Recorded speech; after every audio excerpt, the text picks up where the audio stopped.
Yeah. Alright, good afternoon, my name's Sierra. We're really excited to share our marketing experience with you guys, and we're really grateful we had a smooth sailing project and that we could help local businesses around us. So I'm going to give you a little bit of background about Good Times Coffee and why we chose it. So they have a very welcoming atmosphere, fresh food, fresh ingredients, fresh drinks, constant new menu. It's a space that's very relaxing if you want to hang out with friends, if you want to study, like anything like that. A big reason that we chose them is because we love their food, we love the atmosphere that they have, the way they treat their customers and everything, and we just really wanted to support them and make them a better business. So for our group roles, I was in charge of strategizing and analyzing. Rebecca was in charge of our content creation and also our social media manager. Hope was our content sourcer and filmer. Bella was our communication and events, and Sierra was our event coordinator and communications. Our goals for Good Time Coffee House was to increase their overall online exposure because we noticed that on their TikTok especially it wasn't as big as their Instagram and they just started it. So we also wanted to establish them a firm TikTok presence as well as increasing engagement with our target demographic, which was 18 to 24-year-olds, and also support their overall business growth. Our overall marketing strategy was to create relatable content consistently, making content that highlighted their products, the atmosphere again, highlighting their menu items, posting consistently, cross-promoting on our own social media platforms, posting on our TikToks, Instagram, their TikToks, their Instagram, tagging Good Times Coffee constantly, using lifestyle content and relatable. On the left, this is our TikToks. These are our TikToks that we posted. As you can see, as you start to post like more inconsistently, it starts to grow. And on the right is our Instagram. You can kind of see the pictures and our aesthetic we're trying to get there. So here are some of the materials we created during our time here. So right here on the right we have our flight event menu that we use as a little card to hand out during our event.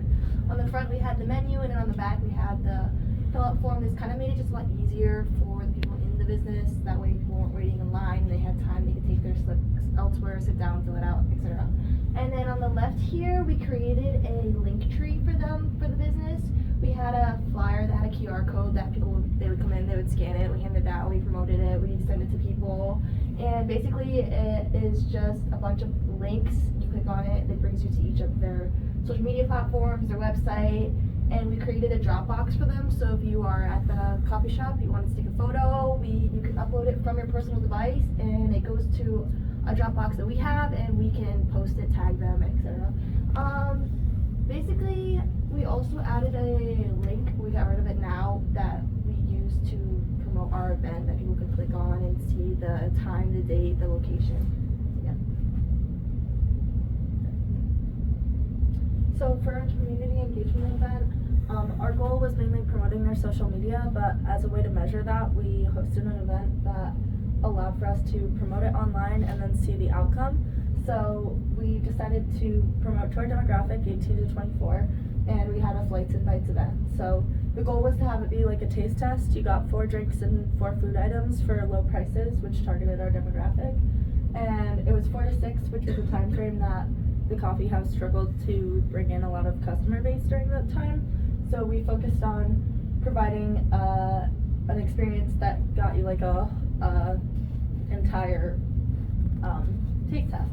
So another thing that we did is we had a bookmark area, so you could make bookmarks while you were there.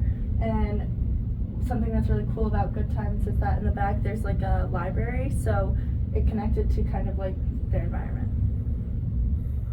So going into the event, we were initially pretty nervous about numbers and attendance, but we actually had a really great outcome. We had about 75 to 80 people show up to our event, which is really great numbers. And going back to what Rebecca said about having the menu cards, it was helpful for the customers, but it's also super beneficial for the workers as well, because it made getting the drink orders and everything behind the scenes to get the customers what they order run pretty smoothly. And overall, everyone had a pretty positive experience. We got really great feedback, and Brandon, the owner of Good Times, actually mentioned that he'd like to implement more events like this once a month because he was really happy with the engagement and the outcome that they received from our event. So here is our social media performance over 22 days.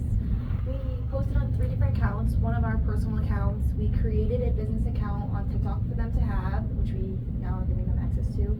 And they already had an existing Instagram account, so they gave us access their password, and we were allowed to post on it.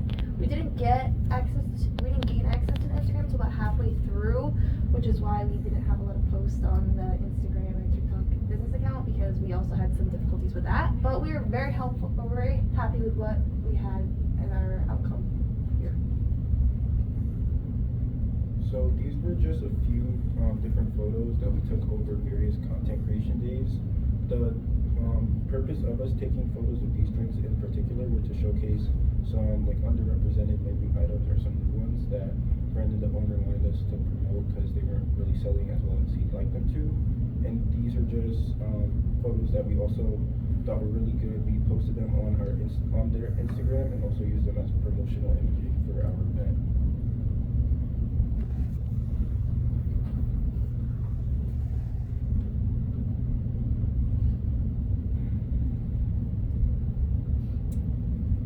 Well, it's a TikTok that we had made, but it's not loading, so.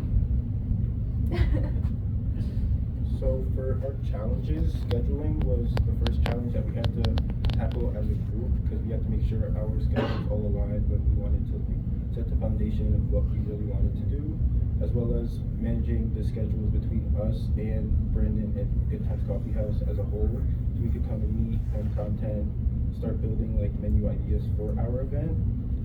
Coordinating content was another thing that we had to work on because certain people had more experience with content creation, so they just took the lead on that, and others were just more focused on like either like posting or just other tasks. Gaining access to accounts were also trouble because a previous employee had the information to log into their social media accounts, so which is why we had to make them do TikTok, and also the Instagram we didn't get access to until about a week prior to the event. And managing timeline, due to the amount of snow days also set us back, we were able to work around it, and overall everything was smooth. Yeah, so for our solutions, flexibility was a big thing, being able to go to the coffee house when it was convenient for us, but also a good time for the employees, as well as dividing up the roles. So everybody had things that they were good at or that they had more experience before this project. So we really tried to give people their focus on something that they knew they would be able to do in a effective manner. And then prioritizing content creation. As he brought up, the timeline was really difficult because you can't grow a social media in a short amount of time. So we prioritized getting in once or twice a week to be able to take content so that we could post consistently and grow as much as we could during the amount of time that we had. So overall, we learned a lot throughout our project. We learned a lot about teamwork and how important it is in the workforce and in real life, and also the difference between good communication and not as effective communication, which was some of the problems that we had throughout our project. We also learned a lot about leadership, and a lot of the things that we learned in class really came to life during our project, and our roles as leaders emerged, and it was clear to see. Our content marketing skills was something that we also worked on, which is important for us since we're all business majors, and that's something that's super prevalent in the business workforce nowadays. Problem solving and adaptability, just whatever challenges like we went through, we persevered and we were resilient. We did what we had to do to get what we needed to get done. We built really meaningful relationships. Now every time we go into Good Times, we'll say hi to the workers. We're always there. We're there a lot, so a couple of like the regulars who are usually there as well, so we have that relationship. And just like our time management and making sure we're doing what we have to get done for our project and to get the outcome that we want, on top of tackling everything else just in our own lives and academically. So we learned a lot overall. Thank you guys. We're very proud of our project. We thought it was a great outcome. We spent about 25 days. Every single day we were always doing something. If it was looking for content, we're going to the shop, posting content, editing photos, promoting our event, sending our links, texting people, and then reflecting on our event, now making this presentation. We honestly really proud of everything, and we also have the QR code here because we want to continue supporting Good Times Coffee House and want to keep helping them grow, and we will always be stopping by and saying hi and everything. So thank you guys. Thank you.